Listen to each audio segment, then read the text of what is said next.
உலகெங்கும் வாழும் அன்பான தமிழ் உள்ளங்களுக்கு அநேக கோடி வணக்கங்கள்.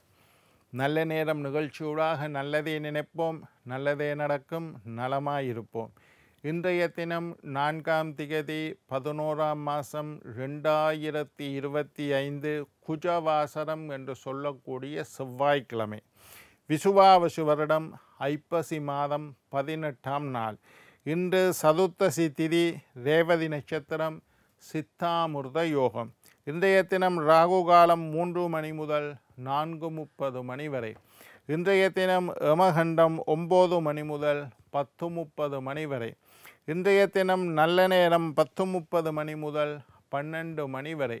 இன்றைய தினம் குளிகன் நேரம் 12 மணி முதல் 1:30 மணி வரை. இன்றைய தினம் சூலம் வடக்கு, பரிகாரம் பால்.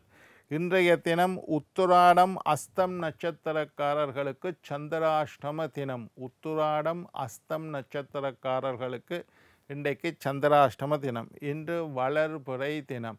என்ன நேர்களே, வாருங்கள் இனி இன்றைய தினத்திற்குண்டான ராசி பலன்களை பார்க்கலாம். மேஷம் லாபம், ரிஷபம் விருப்பம், மிதுனம் நலம், கடகம் வெற்றி, சிம்மம் உயர்வு, கன்னி ஆர்வம், துலாம் களிப்பு, விருச்சிகம் சிக்கல், தனுசு பகை, மகரம் சிந்தனை, கும்பம் மேன்மை, மீனம் ஓய்வு. ஆன்மீக தகவல் பகுதியில் தொடர்ந்து உங்களை சந்தித்து வருவதில் மட்டற்ற மகிழ்ச்சி அடைகின்றேன். ஒவ்வொரு நாளும் ஒவ்வொரு புதிய அற்புதமான ஆன்மீக தகவல்களை உங்களோட பகிர்ந்து கொண்டு வரேன். அந்த வகையில் இன்றைய தினமும் சில நல்ல விஷயங்களை உங்களோட பகிர்ந்து கொள்ளலாம் என்று காத்திருக்கிறேன். எங்களுடைய நிகழ்ச்சிக்கு நீங்கள் தரக்கூடிய ஆதரவு என்னை மகிழ்ச்சி அடைய செய்கின்றது. இன்னும் நிறைய பேர் நிகழ்ச்சியை பார்க்கணும், அதனோட பயனை எல்லாம் நீங்கள் அடைய வேண்டும் என்று நான் எதிர்பார்க்கிறேன். அதே மாதிரி எங்களுடைய நிகழ்ச்சி சம்பந்தமாக, ஆன்மீகம் சம்பந்தமாக, ஜோதிடம் வாஸ்து சம்பந்தமாக ஏதாவது கேள்விகள் இருந்து, ஐயா எங்களோட வீட்டில் வடகிழக்கு மூலையில் டாய்லெட் இருக்குது, அது சரியா தவறா, இந்த மாதிரியான கேள்விகளை நீங்கள் சக்தி டிவி நல்ல நேரம் நிகழ்ச்சி தயாரிப்பாளர் கீழ்கண்ட முகவரிக்கு எழுதி அனுப்பினா உங்களுடைய பெயரை சொல்லி, உங்களுடைய ஊரை சொல்லி, உங்களுடைய பெயரை சொல்லி அந்த கேள்விக்குண்டான பதில்களை நான் தொடர்ந்து வரக்கூடிய நிகழ்ச்சி. ஒரு அம்மா கேட்டிருக்கா, அவரோட டேட் ஆஃப் பர்த்தும் டைமும் தந்து, என்னுடைய ராசி நட்சத்திரம் என்னையா, அவருக்கு நான் பதில் சொல்லியிருக்கிறேன். இன்னொருத்தர் வாஸ்து பற்றி கேள்வி கேட்டிருந்தார், அதுக்கு பதில் சொல்லியிருந்தேன். இந்த மாதிரி தகுதியான கேள்விகளை, எல்லோருக்கும் பிரயோசனமான கேள்வி. ஒரு ஐயா பேசியிருக்கிறார், சங்கரம் பிள்ளை, பிரதோஷ விரதத்தை பற்றி கேட்டிருந்தார். அவ்வளவு பேருக்கு அது பலன், அதனுடைய பலனை நான் சொன்னேன். அந்த மாதிரி நல்ல கேள்விகளுக்குண்டான பதில்களை தர காத்திருக்கிறேன். சரி, இன்றைக்கு என்ன நிகழ்ச்சி என்றால், இன்றைக்கும் கேள்வி பதில் நிகழ்ச்சி. சில கேள்விகளுக்குண்டான பதில்களை இன்றைக்கு தரப்போகிறேன். இது எல்லோருக்கும் பிரயோசனமான பதில்கள். முதலாவது, கோலம் போட்ட பின் விளக்கேற்றலாமா என்று ஒருத்தர் கேள்வி கேட்டிருக்கு. ஒரு அம்மா கேள்வி கேட்டிருக்கிறார். கோலம் போட்ட பின் விளக்கேற்றலாம், விளக்கேற்றிட்டு கோலம் போடணுமா, கோலம் போட்டதுக்கு பிறகு விளக்கேற்றணுமா என்றது அம்மாவோட கேள்வி. காலையில் 6 மணிக்கு எழும்புங்கோ, முகத்தை கழுவுங்கோ, பொட்டு வச்சுக்கொள்ளுங்கோ, சின்னங்களை தவிச்சு கொள்ளுங்கோ, வீட்டு வாசலை துறந்து ஜலம் தெளித்து கோலம் போட்ட பின் விளக்கேற்ற வேண்டும். முதல்ல காலையில் சில பேர் மூஞ்சியே கழுவ மாட்டேன்னா எழும்பி வந்து கதவை திறந்துருவினோம். இல்லை, முதல்ல எழும்பினோடனே பாத்ரூமுக்கு போய் முதல்ல பெண்கள், சுமங்கலி பெண்கள் 6 மணிக்கு முன்னுக்கு எழும்போணும் என்றது சர்வ கட்டாயமான உண்மை, அதாவது நிதர்சனம். எந்த ஒரு வீட்டில் சுமங்கலி பெண் சூரியன் உதித்ததுக்கு பிறகும் கட்டிலையோ நிலத்திலேயோ படுத்து தூங்கி கொண்டிருந்தால் அந்த வீட்டில் தரித்திரம் ஏற்படும். வயசு போச்சுது ஏலாது என்ற ஆக்கள் போகும். வயசு போக போக வெள்ளம் எழும்பிவிடும். இப்போவும் பாருங்கோ, வயசு போன ஆக்களுக்கு நித்திரை வராது, இப்படி 4-5 மணிக்கெல்லாம் எழும்பிடுவிடும். சரி, எந்த வீட்டில் ஒரு சுமங்கலி பெண் சூரியன் உதித்ததற்கு பிறகு தூங்கி கொண்டிருக்காவோ அந்த வீட்டில் தரித்திரம் தான் இருக்கும். எப்பவும் சுமங்கலி பெண்கள் வீட்டு குடும்ப தலைவி குடும்ப பெண் காலையில் 6 மணிக்கு முன்னுக்கு எழும்பி முதல்ல போய் குளிக்காட்டியும் பரவாயில்ல முகத்தை பல்லு தேய்ச்சி முகத்தை கழுவுங்கோ. அதுக்கு பிறகு திலகம் மூஞ்சி கழுவினா பொட்டெல்லாம் அழிஞ்சிடும். முதல்ல விபூதி பூசி குங்கும பொட்டு சுமங்கலி பெண்கள் குங்கும பொட்டு ஒட்டு போட்ட விட குங்கும பொட்டு வையுங்கோ.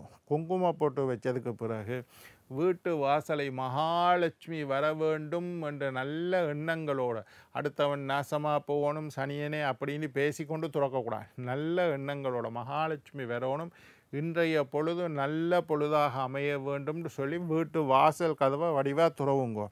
அதுக்கு பிறகு வாசலை திறந்து தண்ணி கொஞ்சம் தெளிங்க. ஒவ்வொரு நாளும் காலையில் வீட்டை கழுவுறது மிகச்சிறந்தது. கழுவையெல்லாம் ஏதா ஐயா எங்களோட வீட்டில் கழுவக்கூடிய வசதி இல்லைன்னா தண்ணியை தெளிங்க. வாசலில் தண்ணியை தெளிச்சிட்டு கோலம் போடுங்கோ. கோலம் போட்டதுக்கு பிறகு வீட்டுக்குள்ளே வந்து தீபம் ஏற்றுங்கோ. அப்போ அந்த அம்மா கேட்ட கேள்வி, கோலம் போட்ட பின் விளக்கேற்றலாமா? தாராளமாக கோலம் போட்ட பின் விளக்கேற்றலாம். கோலம் போட்டுட்டு அப்படியே வீட்டுக்குள்ளே வந்து விளக்கேற்றுங்கோ. இதுதான் சரியான முறை. அடுத்த கேள்வி, 2வது கேள்வி நம்பர் 2. சித்தர்கள் படத்தை வீட்டில் வைத்து பூஜை செய்யலாமா என்று ஒரு அம்மா கேட்டிருக்கிறார். சித்தர்கள் படத்தை வீட்டில் வைத்து, அம்மா இல்லை ஐயா கேட்டிருக்க, சித்தர்கள் படத்தை வீட்டில் வைத்து பூஜை செய்யலாமா? சித்தர்கள் என்றது 18 சித்தர்கள் ஒருத்தர் இருக்கிறோம். அது இல்லாமல் மூக்குப்பொடி சித்தர் என்று ஒருத்தர் இருக்கார், விசிறி சித்தர் என்று ஒருத்தர் இருக்கார். இந்த மாதிரி நிறைய சித்தர்கள் இருக்கணும். உங்களுக்கு ஏதாவது ஒரு சித்தர் இல்லாட்டி சீரடி பாபா இருக்கார், புட்டபத்தி பாபா இருக்கார், ராகவேந்தர், இவையெல்லாம் சித்தர்கள்னு சொல்கிறதில்ல, சித்தர்கள் போன்றவர்கள். இந்த மாதிரி சித்தர்களுடைய மகான்களுடைய படத்தை தாராளமாக வீட்டில் வைத்து வழிபாடு செய்யலாம். எனக்கு அகத்தியரை ரொம்ப பிடிக்கும் ஐயா. அகத்தியர் ஒரு சித்தர். அகத்தியருடைய படத்தை வீட்டில் வச்சு வழிபாடு. எனக்கு காகபுஜண்டர் என்று சொல்லக்கூடிய சித்தரை எனக்கு ரொம்ப விருப்பம் ஐயா. காகபுஜண்டர் படத்தை வச்சு வழிபாடு செய்யலாம். எனக்கு புலிப்பாணி சித்தரை பிடிக்கும் ஐயா. அவற்றை ஜோதிட முறைகள் எல்லாம் எனக்கு பிடிக்கும். புலிப்பாணி சித்தர், சித்தர்கள் படத்தை நீங்கள் ஏதாவது ஒரு சித்தரோட உங்களுக்கு ஈடுபாடு இருந்தால், தொடர்பு இருந்தால், சித்தர்கள் இல்லாத மகான்களாக இருந்தாலும் ஈடுபாடு இருந்தால் அவர்களுடைய படத்தை நீங்கள் வீட்டில் வைத்து தாராளமாக வழிபாடு செய்யலாம். சாமி படத்துக்கு நிகராக அவையோட படம் இருக்கக்கூடாது. சாமி படம் வச்சா அதுக்கு கீழேயோ மேலேயோ கொஞ்சம் தள்ளியோ அந்த படத்தை வையுங்கள். சாமி படங்களோடு வைத்து சித்தர்கள் படத்தை வீட்டில் வைத்து தாராளமாக வழிபாடு செய்யலாம். இன்னொரு ஐயா மட்டக்களப்பிலிருந்து கேள்வி கேட்டிருக்கார். வேலை வைத்து வழிபாடு செய்யலாமா? முருகனுடைய ஆயுதம் வேல், வேலாயுதம் என்று பேர். முருகனை விட வேலுக்கு சக்தி உண்டு என்று நம்பக்கூடிய பல பேர் உண்டு. முருகனுடைய ஆற்றலே அவர்களுடைய கையில் உள்ள வேல். முருகனுக்கு யார் வேலை கொடுத்தது? அம்பாள் வேல். அம்பாளிட்ட வேல் வாங்கித்தான் முருகன் சூரனை சம்காரம் செய்தார். முருகன் அம்பாளிட்ட வேலை வாங்கித்தான் எங்களுக்குள்ளே இருக்கக்கூடிய அசுர குணங்களை எல்லாம் வதம் செய்வதற்காக காத்து கிடக்கின்றார். முருகன் வேலோடு ரெடியாக நிற்கிறார். நீங்கள் தான் எங்களுடைய மனதை துரத்து என்னுள் சம்காரத்தை செய்யுங்கள், என்னுடைய தீய எண்ணங்களை எல்லாம் அழித்து விடுங்கள் என்று முருகன்கிட்ட போய் நிற்காமல் இருக்கிறது நீங்களே ஒழிய முருகன் அல்ல. முருகன் வேலோட காத்து கொண்டு நிற்கிறார். நீங்கள் போய் மனதை துறந்து உங்களுடைய உண்மையான மனதை துறந்து காட்டினார் உங்களுடைய தீய எண்ணங்களை அழித்து உங்களுக்கு மோட்சத்தை தருவார். எப்படி சூரனுடைய அசுர குணங்களை எல்லாம் அழித்து அவருக்கு மோட்சத்தை கொடுத்தார், வேலும் மயிலுமாக தன்னிடமே ஏற்றுக்கொண்டாரோ அதே போல் உங்களை எல்லாம் சம்காரம் செய்து உங்களுடைய தீய எண்ணங்களை சம்காரம் செய்து உங்களை தன்னுடன் ஏற்றுக்கொள்ளுவார். சேவல் கொடி வேல் மயில் வாகனம் மாதிரி இருக்கு. அப்போ அப்படிப்பட்ட வேலாயுதத்தை வீட்டில் வைத்து வழிபாடு செய்யலாமாட தாராளமாக வைத்து வழிபாடு செய்யலாம். அதில் ஒரு கண்டிஷன் என்னென்னா, பெருசாக இருக்கக்கூடாது. உங்களுடைய கை ஒரு ஷான் என்று வச்சுக்கொள்ளுங்களேன். ஒரு சாணுக்கு உட்பட்ட வேல், ஒரு சாணை விட சின்னதாக அல்லது ஒரு சான் அல்லது ஒரு அடி 12 அடி இஞ்சிக்கு உட்பட்ட ஒரு வேலாயுதம் இல்லை உங்களோட கையால் ஒரு சாணை விட சின்னனா ஒரு வேலாயுதத்தை வீட்டில் வைத்து வழிபாடு செய்யலாம். அந்த வேலுக்கு மேலே ஒரு தேசிக்காய் எலும்பிச்சம்பழத்தை குத்தி விடுங்க. இதை கிழமைக்கு ஒருக்கா மாற்றினாலும் போதும். ஒவ்வொரு நாளும் ஒவ்வொரு எலும்பிச்சம்பழமும் குத்தும்.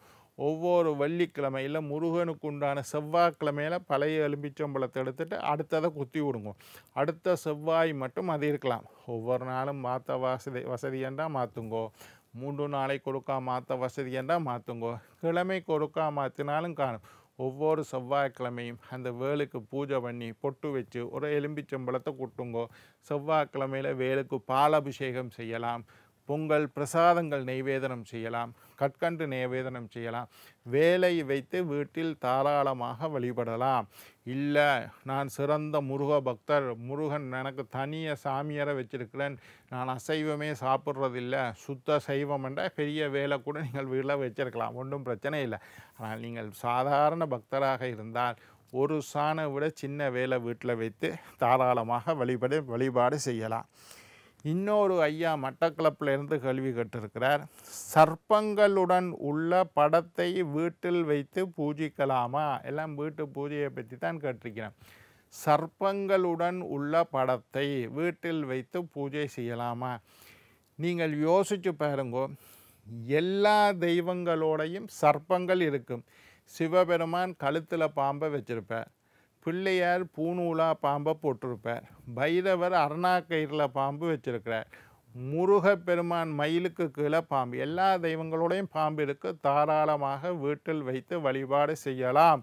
வெறும் பாம்பை மட்டும் இல்லை, சர்ப்பங்களுடன் கூடிய தெய்வ படங்களை வீட்டில் வைத்து வழிபாடு செய்யலாம். என்ன நேயர்களே, நாளை மற்றொரு நிகழ்ச்சியில் உங்களை சந்திக்கும் வரை உங்களிடம் விடைபெறுவது உங்கள் ஜோதிட சித்தர் டாக்டர் ராஜராஜ குருக்கள்.